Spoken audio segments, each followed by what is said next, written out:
I do. No way. I do. He's one of the greatest he steps British in against fighters Pereira. of all time.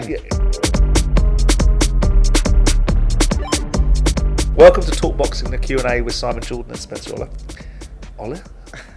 Glad you put your arms down. Right. I don't need to clap now, do I? Just going to do it again. Let's go again. Welcome to Talk Boxing, the Q&A with Simon Jordan and Spencer Oliver. If you haven't already, make sure you like and subscribe. Keep watching the videos, but more importantly, keep leaving the brilliant questions in the comment section below.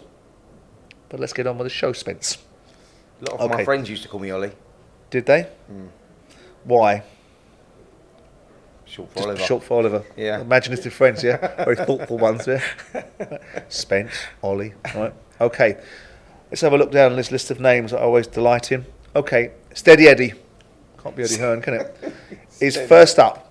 Why are all the top British heavyweights with American trainers? Because I think that sometimes fighters get to a stage of their career where they need new surroundings, need to come out of their comfort zones. You come out of their comfort zones. Something different, something new. Yeah, and I think is it technical better? Are the American trainers technically better? I don't think so. No, I don't think so. I just think it's about surroundings, comfort zones, etc. Like sort of relighting the fire, really. Right. Giving them reinventing themselves out there a little bit, reviving themselves a little bit, and I think that's pretty much where it is. I don't think it's that they're better than the English trainers. I think if you look at the success of recent times, actually the English trainers are doing very well. Oh, you had Emmanuel Stewart, didn't you, with Lennox Lewis? Yeah. I mean, who did Frank? Angelo Dundee was unbelievable. Yeah, of course he was. Yeah. Yeah.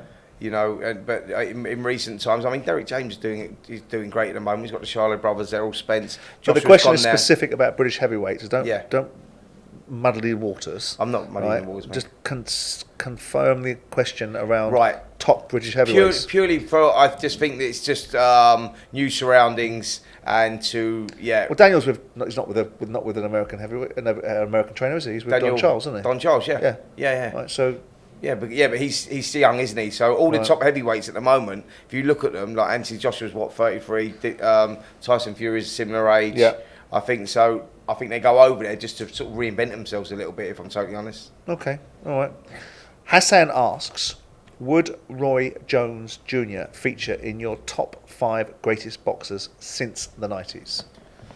Yeah, I think he would. I think in his prime. With who else? I think in his prime, he was phenomenal. Yes, he was. He was. So who's your top 5 then? I haven't really thought about the top 5. So how do you know he featured it then? Because you might have 5 in front of him. No, I thought you were talking about Roy Jones. Who would be my top 5? You give me some. Give me some. No. I'm allowing you to do all the heavy lifting in this conversation. Right. So let me rephrase the question. He would feature in my top 5. Would Roy Jones Jr. feature in your top 5 greatest boxers since the 90s? Yes, he would. He would. And who would else be in that other? Who would be the other 4? Not thought about it, but he would be in my top 5. Informative. Go on, useful to give the me yours. And I'm not going to. Lennox Lewis. Nice. But me, I've got a bias. I would look at people like Carl Froch because I admire that. I'm talking about British fighters. Oh, you talking about British? I was going global. No, that's where I was getting I got involved in a question. Otherwise, you can throw Nigel Benn in there. You can throw Chris Eubank in there. You're allegedly the boxing knowledge. No, but I don't know anything. I didn't understand. You was mumbling, and I couldn't understand. No, I was clear. You were trying to buy yourself some time, and you didn't have an answer. Sounded like, are you eating toffee? Are you eating? No. Okay. All right. Can you Let's move on. Okay. Right, because you're not going to give me the 5 greatest boxers whilst being able to say that Roy Jones Jr. would be them, right? And not pricing in the fact there might be 5 better. Yeah, but are we talking globally or British? Are you going globally? Would Roy Jones Jr. feature in your top 5 greatest boxers since the 90s? Greatest boxers. That's global. Yeah. That's global. Yeah. So you're talking about you got Chavez, you got Tyson, you got Lennox, you got. But he would definitely fit in there. Right. Okay. That's the answer. That's the answer that I wanted. He'd be right up there. He'd be battling. Fantastic. For 1 and 2. What do you make a 4-out play out of it for them? Okay. The next one is from Chris William Smith. Not Chris Bellew Smith. Chris William Smith. Who is the greatest commentator, past and present, and who is the best pundit, past and present? So the greatest commentators, past and present, for me, I loved Harry Carpenter and Red Guthrie. Grew up with them. Yeah, I thought their voices were fantastic. I also liked Ian Darke, Glenn McCrory, loved them too, as a duo as well. Hugh McIlvenney, for me, was a great commentator on boxing. Yeah, wrote great books. And I think I'm not disinclined. I think some of the best commentary. I think Jim Watt was fabulous. Jim was great as well. Yeah, he was fabulous because he gave you an articulate view on things, but really from a fighter's perspective. Yeah, and I always remember the commentary that was the fight that I loved mentioning to Carl about George Groves doing precisely what he said he was going to do to him, and even Kyle remembered the commentary that was being, he's making a mug out of you. Yeah. And that's what Jim was saying. That was absolute class. That was absolute cheek. And Kyle kind of absolutely recanted it verbatim. So that's how good the commentary was.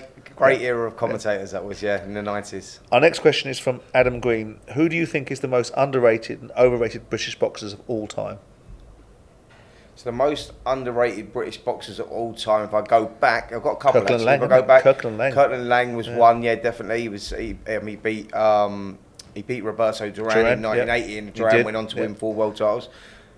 Ken Buchanan was very underrated. You know what he achieved. Minter was underrated. Minter. More recently, Ricky Burns, freeweight world champion, super feather, lightweight, Harold Graham.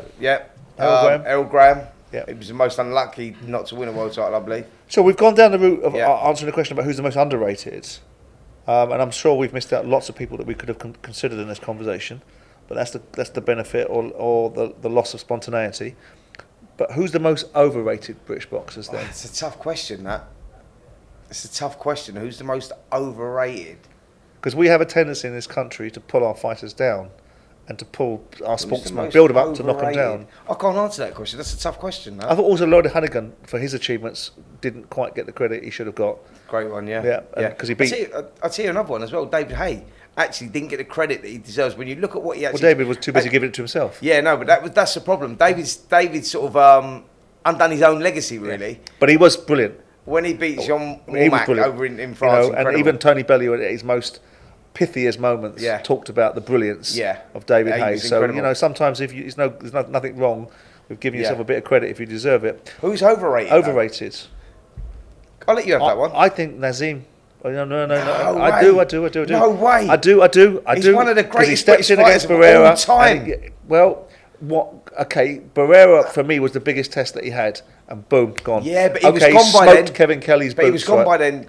But why was he gone? Because the fight had left him. But he was drinking flower water in the hotel room. He was locked in a hotel room. He was 2 stone or 3 stone overweight with 3 days to go or something. Underrated as well. Joe Kazagi doesn't get enough for being 49. Doesn't get enough credit for that either. Nazim Hamid, mate, he's up there. Well, it's my opinion.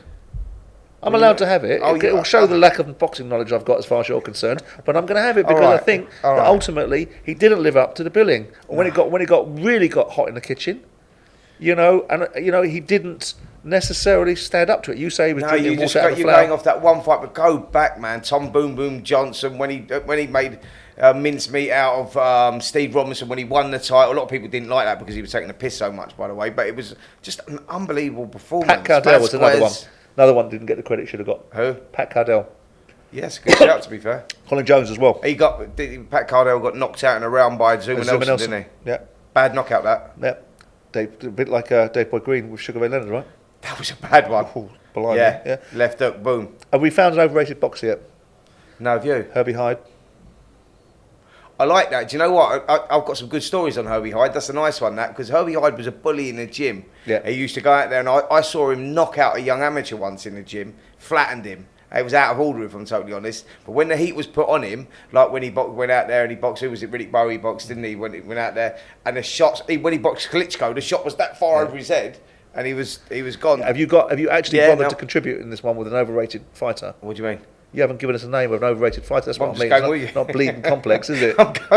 I'm going with you. Right. I'm going with you. Lazy I'll do all the unpopular stuff, right? And you'll go, and that ain't me that says it, it's Jordan. Right? I know you're the best, Anthony. I know you are, right? Actually, I mean, props to you for coming up with Herbie Hyde, because I couldn't think of one. That's what I'm saying. Thank you. You know, I don't like to disrespect fighters. No, I know you don't. That get into the ring, I'm not gladiatorial sport. You know, but I didn't write the question. Adam Green wrote it, and he wanted an answer from us. He wants us to be forthright. Adam Green, you're brutal, mate. You're brutal. Anyway, okay, we can't all be everyone's friend, Spence. Sometimes we have to say people, working it out very quickly, knocking around with you, mate.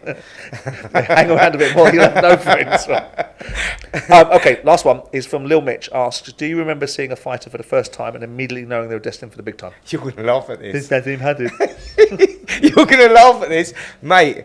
And it goes back. This goes back to when we was 13. So yeah, I mean, you give me, you know, when we first boxed for the Young England squad, and he was from obviously Sheffield. We went down to, it was at Crystal Palace training camp. That's where the Young England squad used to be. And he come in. He was a weight below me. I think he was 51 kg flyweight at the time or something. And he come in. We sparred, and I was straight away. I was like, that kid's special. You know, like it was one of those, you threw your shots, and I don't know how he was behind you, but he was behind you. I don't know how he got there, like his movements, his angles, everything. You knew he was going to be a superstar in Naseem Hamed.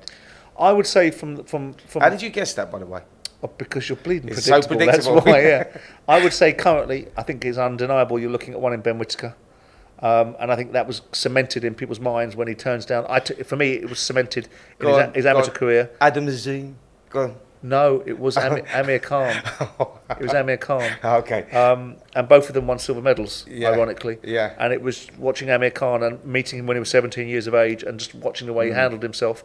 So my two instantaneous, and there's nothing visionary about it. Everyone's making a 4-act play about Ben Whittaker, but those are my two. You're entitled to your opinion. Thank you. And obviously, again, you know, Lloyd Hunnigan. I love to bring Lloyd up because I went to see so many of his fights. Don Curry, what he done to Don Curry was an overwhelming underdog. Yeah. Is that right? Yes, that's right. Yes, that was clear. Yeah. Okay. Right. Okay. Listen, thanks for watching. Don't forget to keep liking and subscribing. Keep leaving the questions in the comment section below. Myself and Spence will see you next time we're out.